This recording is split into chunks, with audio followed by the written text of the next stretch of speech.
سبحان الله والحمد لله لا إله إلا الله الله رب اشرح لي صدري ويسر لي أمري واحلل عقدة من لساني يفقهوا قولي رب يسر ولا تعسر وتمم بالخير اعوذ باللہ من الشیطان الرجیم بسم اللہ الرحمن الرحیم۔ آج ہم سورۃ فاتحہ کا لفظی ترجمہ اور تفسیر پڑھیں گے۔ پہلے سورۃ فاتحہ کی فضیلت پہ کچھ بات کر لیں۔ سورۃ فاتحہ ایک واحد سورت ہے جو مکی بھی ہے اور مدنی بھی۔ یہ مدنی دور کے ابتداء میں نازل ہوئی اور دوبارہ مدینہ ہجرت کرنے کے بعد یہ دوبارہ نازل ہوئی۔ اس کی کل آیات 7 ہیں، 27 کلمات ہیں اور 140 حروف ہیں۔ یہ سورت ایک رکوع پر مشتمل ہے۔ سورۃ فاتحہ قرآن مجید کی سب سے پہلی سورت ہے جس کی احادیث میں بڑی فضیلت آئی ہے۔ فاتحہ کے معنی آغاز اور ابتدا کے ہیں، اس لیے اسے الفاتحہ یعنی فاتحۃ الکتاب کہا جاتا ہے۔ اس کے اور بھی متعدد نام احادیث سے ثابت ہیں، مثلاً ام القرآ، ام القافیہ، ام الشافیہ، ام القرآن اور اساس القرآن۔ جیسا کہ ایک حدیث قدسی میں ہے کہ اللہ تعالیٰ نے فرمایا قسمت الصلاۃ بینی و بین عبادی، حدیث صحیح مسلم، میں نے نماز کو اپنے اور اپنے بندے کے درمیان تقسیم کر دیا۔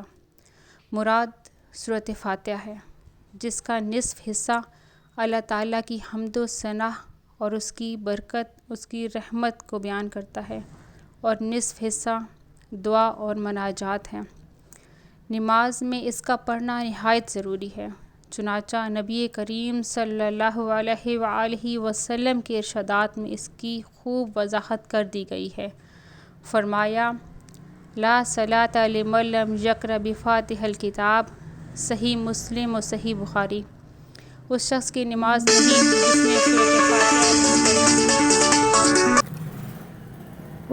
نماز نہیں جس نے سورۃ فاتحہ نہیں پڑھی۔ الحمد یعنی تمام تعریفیں اللہ تعالیٰ کے لیے ہیں یا اس کے لیے خاص ہیں، کیونکہ تعریف کا اصل مستحق اللہ تعالیٰ ہے۔ کسی کے اندر کوئی خوبی، حسن یا کمال ہے تو وہ بھی اللہ تعالیٰ کا پیدا کرتا ہے، اس لیے حمد کا مستحق صرف اللہ تعالیٰ ہے۔ الحمدللہ، اللہ یہ اللہ کا ذاتی نام ہے، اس کا استعمال کسی اور کے لیے جائز نہیں۔ الحمدللہ یہ کلمہ شکر ہے۔ الحمدللہ میزان کو بھر دیتا ہے، اسی لیے ایک حدیث میں آتا ہے کہ اللہ تعالیٰ کو یہ بات پسند ہے کہ بندہ ہر کھانے پر اور پینے پر اللہ تعالیٰ کی تعریف بیان کرے۔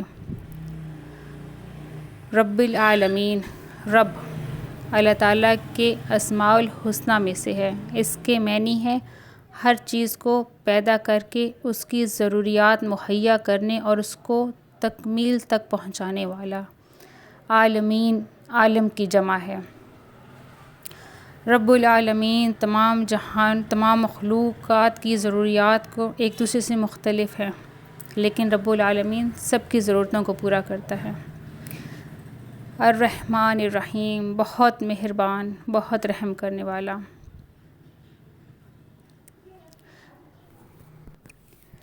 یعنی اللہ تعالیٰ بہت رحم کرنے والا ہے۔ اس کی یہ صفت دیگر صفات کی طرح دائمی ہے، لیکن علماء کہتے ہیں رحمان میں رحیم کی نسبت زیادہ مبالغہ ہے، اسی لیے رحمان الدنیا والآخرہ کہا جاتا ہے۔ دنیا میں اس کی رحمت عام ہے جس سے بلا فرق کافر اور مومن سب فیض یاب ہو رہے ہیں، اور آخرت میں وہ صرف رحیم ہوگا، یعنی اس کی رحمت صرف مومنوں کے لیے خاص ہوگی۔ مالک یوم الدین، بدلے کے دن کا مالک ہے۔ دنیا بھی اگرچہ مکافات عمل کا سلسلہ ایک حد تک جاری رہتا ہے، تاہم اس کا مکمل ظہور آخرت میں ہوگا، اور اللہ تعالیٰ ہر شخص کو اس کے اچھے یا برے اعمال کے مطابق مکمل جزا اور سزا دے گا۔ اسی طرح دنیا میں عارضی طور پر اور بھی کئی لوگوں کے پاس تحت الاسباب اختیارات ہوتے ہیں، لیکن آخرت میں تمام اختیارات کا مالک صرف اور صرف اللہ تعالیٰ ہی ہوگا۔ اللہ تعالیٰ اس روز فرمائے گا، من الملک اليوم، آج کس کی بادشاہی ہے؟ پھر وہی جواب دے گا، للہ الواحد القہار، صرف ایک غالب اللہ کی۔ ایاک نعبد، تیری ہی ہم عبادت کرتے ہیں۔ عبادت کے معنی ہے کسی کی رضا کے لیے انتہائی تذلیل و عاجزی اور کمال خشوع کا اظہار کرنا، اور اس کی گرفت کا خوف بھی ہو۔ ایاک نستعین، تجھ ہی سے ہم مدد چاہتے ہیں۔ عبادت اور مدد اللہ کے سوا کسی اور سے جائز نہیں۔ ان الفاظ سے شرک کا سدباب کر دیا گیا ہے۔ شرک تو یہ ہے کہ ایسے شخص سے مدد طلب کی جائے جو ظاہری اسباب کے لحاظ سے نہ مدد کر سکتا ہو، جیسے کسی فوت شدہ شخص کو مدد کے لیے پکارنا، اس کو مشکل کشا اور حاجت روا سمجھنا، اسے خدائی صفات سے متصف ماننا، اسی کا نام شرک ہے۔ اہدنا الصراط المستقیم، راستے کی طرف رہنمائی کرنا، راستے پر چلانا، منزل مقصود پر پہنچا دینا، اسے عربی میں ارشاد، توفیق، الہام اور دلالت سے تعبیر کیا گیا ہے، یعنی صراط المستقیم کی طرف رہنمائی فرما، اس پر چلنے کی توفیق اور اس پر ثابت قدم رہنا نصیب فرما تاکہ ہمیں تیری رضا حاصل ہو جائے۔ یہ صراط المستقیم محض عقل اور ذہانت سے حاصل نہیں ہو سکتی۔ یہ صراط المستقیم وہی اسلام ہے جسے نبی کریم صلی اللہ علیہ وآلہ وسلم نے دنیا کے سامنے پیش فرمایا اور اب قرآن و احادیث صحیحہ میں محفوظ ہے۔ صراط الذین انعمت علیہم، سیدھا رستے کی وضاحت، جس پر وہ لوگ چلے جن پر تیرا انعام ہوا، یعنی انبیاء کرام، صدیقین، شہداء اور صالحین۔